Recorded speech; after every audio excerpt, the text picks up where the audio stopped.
Hey guys, welcome back to my channel. Thanks so much for tuning in.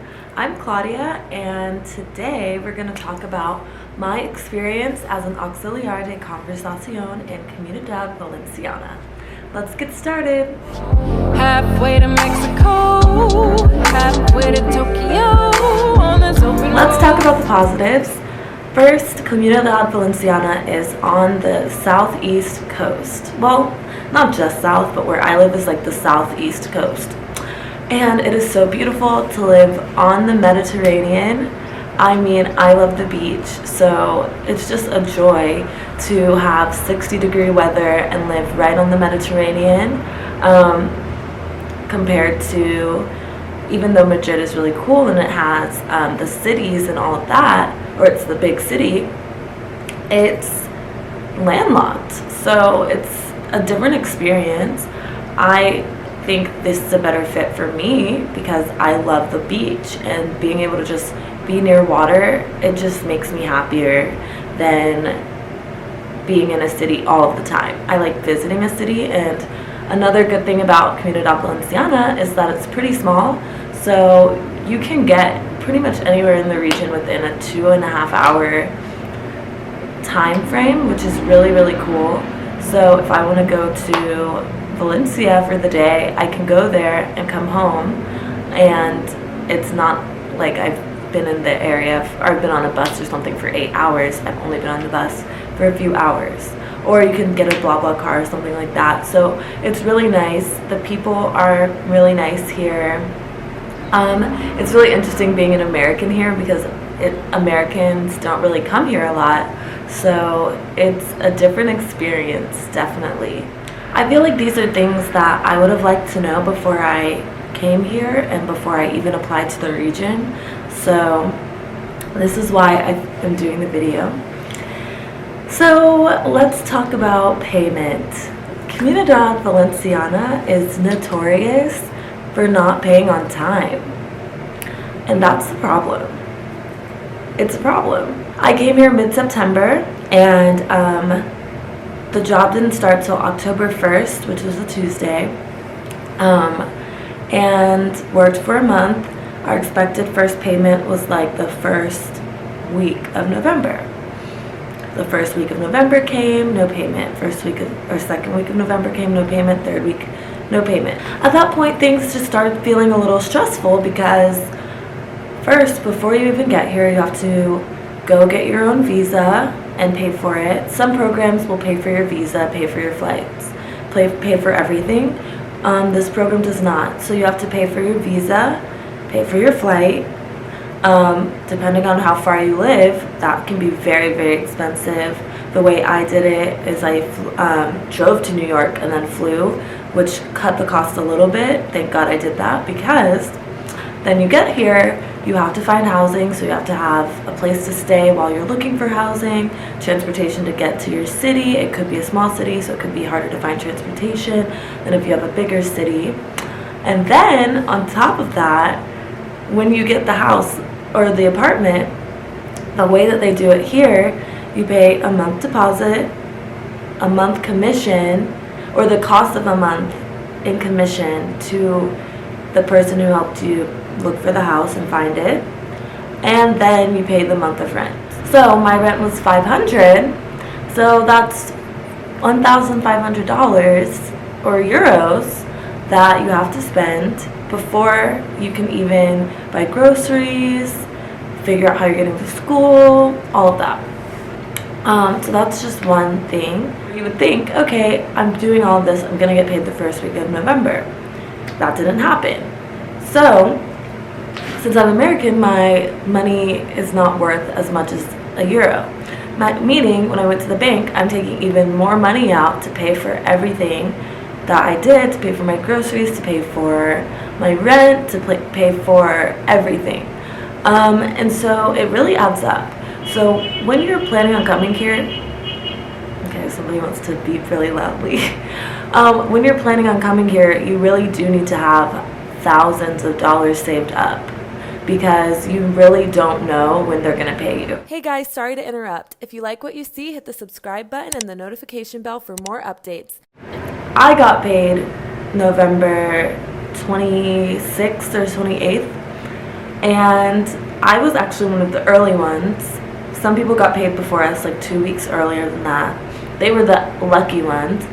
I got a little bit lucky because I got paid still in November, but it was the end of the month, and by that time it was just a very stressful time.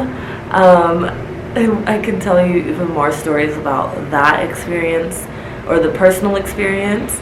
It's January 27th, and there are still some people in this region who have not gotten one check since being here in October. Think about that. Who knows how much money these people have saved up or anything like that. It's ridiculous. And things around here can be inconsistent, but that goes for all of Spain. Some schools will try to offer a loan for the Auxiliar, but other schools won't. So imagine being here and not having any money in a foreign country, having a school that's not really helping.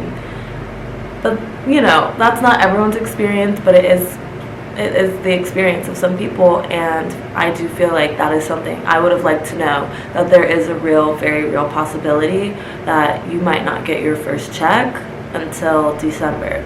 They even sent us an email, the Auxiliar sent us an email because some people were like, I'm not coming back.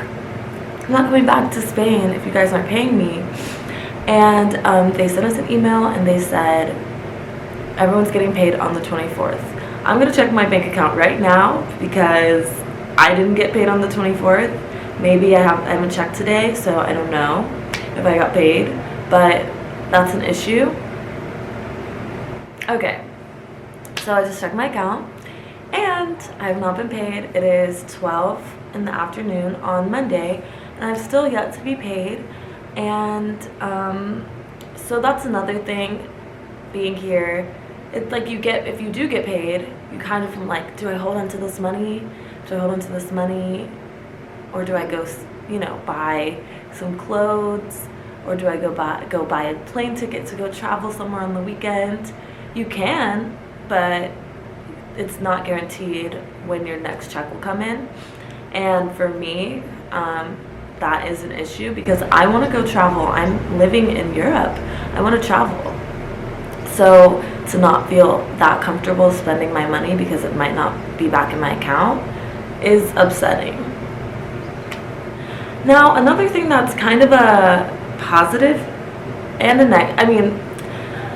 I don't really see it as a negative, but I can see why people would see it as a negative. I think it's a double-edged sword, kind of. Basically, Comunidad Valenciana has their own language, Valenciano, and it's not a dialect, it's not Spanish, it's Valenciano. A lot of people have this misconception that people in Spain only speak Spanish, but actually I believe only 3 regions speak just Spanish and the rest speak something else and Spanish. So here, you will hear people speaking Valenciano just as commonly as you will hear people speaking Spanish. And if you're coming to Spain to work on your Spanish, you just might want to pick a place that speaks just Spanish and not a place that speaks 2 languages if you're trying to just focus solely on Spanish. My goal is to learn Spanish, and I think I'm definitely still picking it up. Can I say I would have learned or gotten better faster if I had gone to a place that just spoke Spanish? Maybe, just because even at school, the teachers, a lot of them speak Valenciano as their first language and speak to each other in Valenciano. So I don't really feel offended by it, just because if you're not talking to me, then you don't have to speak to me in the language you're not comfortable with. But it is just something to think about if you are coming just to learn Spanish. Just to close out the video, I do have a lot of personal experiences that I'd love to share with you all, but let me know if you're interested in me doing that, because I would love to tell you more about my experience. I wanted to keep this video a little bit more general just because I know that there are some people here that are having a poor experience due to the lack of payment from the Conselleria in Comunidad Valenciana. And because people are applying right now, I think it's something that people need to know before putting that on their application, just because it's a big deal. Anyway, I hope you all enjoyed the video. Hopefully next time it'll be a little different and a little bit more positive, but it's just my right to share, and I needed to do that. Thank you so much for watching. Don't forget to like, comment, and subscribe, and I'll see you next time. Bye! Halfway to Mexico, halfway to Tokyo.